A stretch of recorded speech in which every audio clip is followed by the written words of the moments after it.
సింహరాశి వారికి ఇంకా మనం చెప్పుకుంటే అందులో మనకు కనబడే నక్షత్రాలు కూడా మఖా నక్షత్రం, అలాగే పుబ్బా నక్షత్రము మనకు కనిపిస్తే ఉత్తరా నక్షత్రం మొదటి పాదం కూడా కనిపిస్తుంది. ఇంకా సింహరాశి వారు నిన్న కాక మొన్నటి వరకు గురువు అనుగ్రహంతో ఉన్నారు వాళ్ళు. మేషంలో ఉన్న గురుడు సింహరాశిని చూశాడు ఏడాది నుండి. సో డెఫినెట్గా గురుబలంతో వాళ్ళు ముందుకు వెళ్ళారని చెప్పచ్చు. ట్రాన్సిట్లో ఇక దశల బోలవుతే మనం ఏం చేయలేం, కానీ గోచార రీత్యా బాగుంటుంది వాళ్ళకి. అలాంటి ఈ సంవత్సరం ఆదాయం దగ్గర క్రోధినామ సంవత్సరంలో అసలే సింహరాశి లగ్నాధిపతి అగ్నితత్వం గలవాడు. వాడికి మళ్ళీ ఈ రాశి ఫలాల్లోకి వచ్చినప్పుడు ఆదాయం 2 భాగం కనబడితే వ్యయం 14 భాగాలు కనబడుతున్నాయి.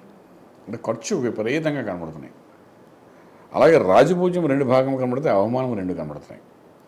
సో వీళ్ళకి ఎందుకు ఎంత ఖర్చు కనబడుతోంది అంటే ఆదాయం ఎక్కువ కనిపించకపోవచ్చు, కానీ కింద సంవత్సరం బాగా సంపాదించుకుంటారు.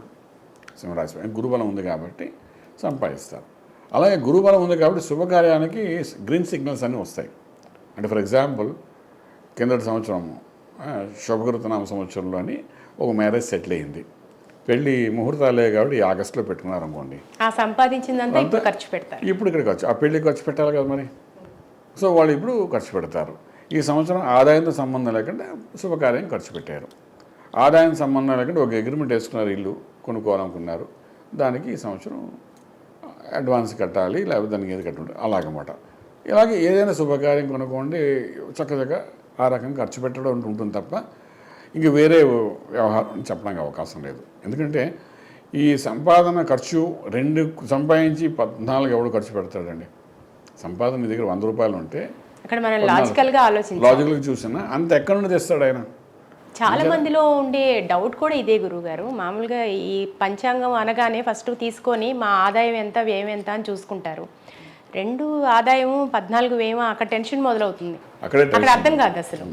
ఖర్చు పెట్టడం అంటే ఇక్కడ ఏం చెప్తున్నా, ఆయన నువ్వు 2 రూపాయలు సంపాదిస్తున్నావు కానీ నీ ఖర్చు ఎక్కువ ఉంది అంటే నువ్వు సంపాదించింది ఇంతకుముందు సంపాదించిందంతా గురుబలంతో సంపాదించుకున్నావు. కింద సంవత్సరం అంతా గురుబలం ఉంది వాళ్ళకి, నవంబర్ నుండి ఇంకా ఎక్కువగానే ఉండను. సో ఆ సంపాదించిందంతా ఏదో ఒక శుభకార్యం ఖర్చు పెడతావు. శుభకార్యానికి ఎందుకు ఖర్చు పెడతావు అంటే రాజ్యంలో బృహస్పతి ఉన్నాడు, మే 1 నుండి రాజ్యంలోకి వస్తాడు. రాజ్యం అంటే ఉద్యోగరీత్యా ప్రదేశం, అంటే రాజ్యంలో ఉన్నాడు కాబట్టి చేసే కర్మ ప్రకారం కూడా నువ్వు ఒక మంచి కార్యం చేస్తాడు, గురువు చేస్తాడు. సో దానికి ఖర్చు పెడతాడు. ఎస్టాబ్లిష్మెంట్కి ఖర్చు పెట్టచ్చు, లేదా కంపెనీ ఇనాగ్రేషన్ చేయడానికి ఖర్చు పెట్టచ్చు, లేకపోతే ఒక కొత్త అగ్రిమెంట్ తీసుకుని ఒక ల్యాండ్ తీసుకోవడానికి ఖర్చు పెట్టచ్చు, ఏదైనా శుభకార్యం ఖర్చు పెట్టచ్చు, ఇన్వెస్ట్మెంట్ ప్లాన్స్లో ఖర్చు పెట్టచ్చు, రకరకాలు ఖర్చు పెట్టచ్చు. ఖర్చు అనేది చేస్తాడు. అది ఇప్పుడు సంపాదన. ఇప్పుడు సంపాదన సంవత్సరం అంతా కలిపితే 2 భాగములు. సంవత్సరం అంతా ఖర్చు పెట్టేది అంటే డెఫినెట్గా మనకు శుభకార్యానికి మనకు అనిపిస్తుంది. ఇక లాంగ్ టర్మ్ ప్లానెట్స్ తీసుకుంటే గురువు, శని, రాహుకేతువులు. గురువు దశమంలో, శని సప్తమంలో, ద్వితీయంలో కేతువు, అష్టమంలో రాహు ఉంటున్నారు. సో ద్వితీయ కేతువు వల్ల, అష్టమ రాహు వల్ల ఎలాంటి సమస్యలు వచ్చే అవకాశం ఉందంటారు? సమస్య ఎలా వస్తే ద్వితీయంలో ఉన్న కేతువు ఏం చేస్తాడంటే వేవరింగ్ మైండ్ వాడు, అంటే చంచల మనస్తత్వం గలవాడు. ఇంట్లో ఉన్నంత బాగానే ఉంటుంది, ఒక 10 ప్రోగ్రామ్స్ వేసుకుంటాడు, ఇవన్నీ ఇవాళ చేద్దామని. బయట 2వ భాగం అంటే ఇంట్లో బయటకు వచ్చే భాగం. సో బయటకు రాగానే కేతు వేవరింగ్ మైండ్ అంటే కన్ఫ్యూజన్ చేసేస్తాడు. ఈ 10 భాగంలోని 1, 2 చేస్తాడు, మిగిలినది కూడా మర్చిపోతాడు. మర్చిపోవడం చేయడానికి టైం ఉండకపోవచ్చు, ఇంట్రెస్ట్ లేకపోతే ఎందుకు చేద్దాం తర్వాత చేద్దాం అనుకోవచ్చు, ఏదో కారణం వల్ల అవన్నీ మైనస్. ఈ రకంగా ఈ పని అనేది కొంచెం డిలే అయ్యే అవకాశం ఉంటుంది. అలాగే అష్టంలో రాహు ఉన్నాడు. రాహు అనేవాడు అష్ట కష్టాలు పెడతాడు. నిన్నగాక మొన్నటి వరకు గురుబలం ఉంది కాబట్టి, మే 1 వరకు గురుబలం ఉంది కాబట్టి వాళ్ళకి రాహు చేసే ఇబ్బంది తెలియదు సింహరాశి వారికి. సో వాళ్ళు ఏం చేస్తారంటే ఎప్పుడో గురుడు రాజ్యంలోకి వెళ్ళిపోతే గురుబలం తగ్గిపోతుంది సింహరాశికి. తగ్గినప్పుడు అష్టంలో రాహు యాక్టివ్ పెరుగుతుంది. ఇక్కడ అంటే తెలుస్తుంది అష్టమ రాహు చేసే పని, ఏడాది పాటు అక్కడ ఉంటాడు.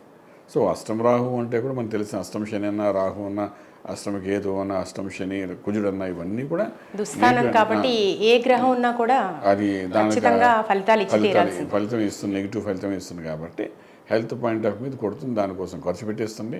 అంటే రకరకాల ఖర్చు. ఇందాక మనం మాట్లాడుకుంటున్నప్పుడు ఖర్చులు ఉంటే దేనికి అంటే శుభకార్యం అని అనుకున్నాం గురుడు వలన. అలాగే రాహుకేతుల వలన ఏంటంటే డెఫినెట్గా హెల్త్ మీద చూపిస్తుంది. హెల్త్ మీద చూపించి హెల్త్ కాన్షియస్లో కొంత ఖర్చు పెట్టిస్తుంది. మెడికల్ ఎక్స్పెన్సెస్ బాగానే అవుతాయి సంవత్సరం. సో దాన్ని కొంచెం జాగ్రత్త చూసుకుంటే సరిపోతుంది. దానికి తోడు సప్తమంలో శని, సామాజిక సంబంధాలు ఎలా ఉంటాయి, అదేవిధంగా భార్యాభర్తల వైవాహిక జీవనంలో ఈ జారీ రహేగా అనొచ్చు, చిరాకులు పరాకులు ఇవన్నీ అందులోనే సింహరాశికి ఈ శనీశ్వరుడు అనేవాడు శత్రువు కూడాను. 7 ఇంట్లో ఏడాది అంతా ఉంటాడు, వచ్చే ఏడాది కూడా కనబడతాడు ఎక్కడైనా. సో ఉంటాడు కాబట్టి ఒకటి మానసిక ఒత్తిడి ఇద్దరి మధ్య ఉంటుంది. ఆ మానసిక ఒత్తిడితో ఒక బీపీఓ, ఒక షుగరు, ఒక థైరాయిడ్, ఒక కొలెస్ట్రాల్ ఇలాంటివన్నీ అందుకుంటాయి. అందుకోగానే అష్టంలో రాహువు ప్రూవ్ చేస్తాడు ఇవన్నీ నీకు వచ్చాయనైనా ఏడేంట్లో భార్యాభర్తల గొడవల వలన టెన్షన్స్ వలన నీకు ఇవన్నీ వచ్చేసాయని చెప్తాడు. వాడు క్లారిటీ ఇచ్చేస్తాడు.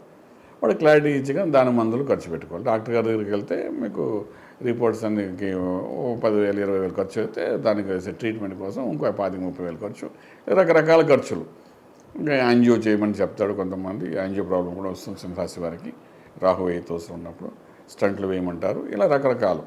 ఇవి ఎంత కాదన్నా సరే మెడికల్ ఎక్స్పెండిచర్ మనకు ఎక్కువగానే కనిపిస్తుంది చెప్పండి. ఇక దేవగురు బృహస్పతి దశమంలోకి వెళ్తున్నారు కదా గురువుగారు. అలాగే ఇక్కడ సప్తమం కూడా మనం పార్ట్నర్షిప్ బిజినెస్ ఇవన్నీ చూస్తుంటాము. ఇక శని సప్తమంలో ఉండటం వల్ల ఈ పార్ట్నర్షిప్ బిజినెస్ చేయొచ్చు అంటారా? చేయొచ్చు, అదేం ప్రాబ్లం లేదు. అది మంచి బెనిఫిషియరీ ఉంటుంది, అదేం మరి ఒక్కలేదు. బిజినెస్ చేయడానికి, తర్వాత వ్యాపారంలో ఇంకో బ్రాంచ్ ఓపెన్ చేయడానికి, డెవలప్ చేయడానికి ఇవన్నిటికీ మనకు సప్తమ శని ఏమి ఇబ్బంది పెట్టాడు. శని అప్పు కూడా ఇప్పిస్తాడమ్మా. పార్ట్నర్షిప్లో చేశాడు, అప్పు కూడా బ్యాంకు నుండి వస్తుంది, అవన్నీ వస్తాయి. అవన్నీ మనకేమి ఇష్యూ కాదు. 100% సక్సెస్ అది చూపిస్తారు ప్రాబ్లం. ఇక దశమంలో ఉన్న గురువుగారు ఎలాంటి ఫలితాలు ఇచ్చే అవకాశం? దశమంలో గురుడు మన మంచి మన చెడు అంటారు చూసారా, మంచిదిగా ఉండడం, మంచితనంగా మాట్లాడడం మనకు ఇబ్బంది పెట్టేసింది అంటారు చూసారా. ఆ రకంగా ఈయన యొక్క మంచితనం వల్ల కొంత నష్టపోతారు తప్ప వేరే రకం కాదు. గురుడు రాజ్యాన్ని ఎస్టాబ్లిష్ చేస్తాడు. అక్కడ ఎస్టాబ్లిష్ చేయడంటే ట్రాన్స్పరెంట్గా వ్యవహరిస్తాడు. అది కొంత నచ్చుతుంది, కొంత నచ్చదు. సో దానివల్ల కొంత మిస్ఫైర్ అయ్యే అవకాశం. సో మిశ్రమ ఫలితాలు ఉంటాయి. ఇక మీరు చెప్పినట్టుగా ఈ ద్వితీయ కేతువు అష్టమ రాహుకి ఎలాంటి పరిహారాలు తీసుకుంటే బాగుంటుంది? రాహు కేతువులు నిత్యం ఏదో ఒక ప్రక్రియ చేసుకోవాలి. ఇది కాకుండా ముఖ్యంగా ఏంటంటే ఈ యొక్క రాశికి కుజుడు యోగకారకుడు. మామూలుగానే ఒకటి రాహుకేతుకైనా చేసుకోవాలి, వాటికి ఇచ్చే దానాలు ఇవ్వడం, జపాలు చేసుకోవడం, రాహుకేతులు పూజ చేయడం, ఇది ఒక పద్ధతి ఉంటుంది. లేదన్నప్పుడు అంటే కుజుడు యోగకారకుడు కాబట్టి సుబ్రహ్మణ్యేశ్వర స్వామి యొక్క కవచం కానీ, అంగారక కవచం కానీ, కుజ కవచం కానీ ఇటువంటి నిత్య పారాయణం చేసుకోవడం, ఇది రకరకాలుగా మనం సుబ్రహ్మణ్యేశ్వర స్వామి లేదంటే రాహుకేతులు కానీ ఏది చేసినా కూడా మనకు అది బెనిఫిట్గానే ఉంటుంది. ఎందుకంటే కుజుడు వాడు 45 రోజులకు ఒకసారి మారిపోతూ ఉంటాడు. సో మనం కుజుడు గురించి ఎక్కువ మాట్లాడుకోవట్లేదు.